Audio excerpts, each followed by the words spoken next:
Imagine a quantum state that stays maximally entangled no matter how you split it, even for the most unforgiving half-and-half cut. That's what absolutely maximally entangled, or AME, means. For AME NQ, every time you take up to floor n-2 parties, the remaining information looks totally random, maximally mixed. It's like having a lock that still looks perfectly scrambled, no matter where you put your key in. So here's the shocker. The paper constructs explicit Hermitian self-dual, maximum distance separable codes with parameters 12, 6, 7, 25, 18, 9, 10, 121, and 18, 9, 10, 169.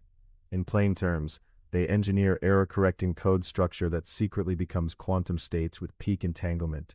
But construction is only half the story. The real flex is exact certification. They verify Hermitian self-duality and the MDS property using exact field arithmetic and complete square minor enumeration.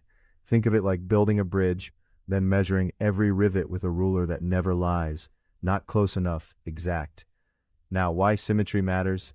They don't just search blindly. For the tricky 12, 6, 7, 25 code, they find a hidden automorphism group structure, where a z2 squared 3 orbit acts regularly on 9 coordinates. Then they impose this action on 2 9-coordinate orbits, shrinking an impossible length 18 search into something manageable, a 9-element group algebra kernel. That decomposition splits the invariant self-duality constraints into independent blocks with exact family counts. And a norm 1 coordinate scaling removes a pesky factor of q plus 1 at q equals 13. Finally, they double-check with graph state cut rank computations, including all single vertex deletions of the length 18 graphs.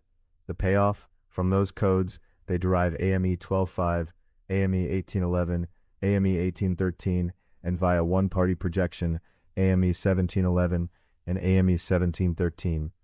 If this kind of exact quantum math excites you, hit like, subscribe, and comment. Which number would you test next?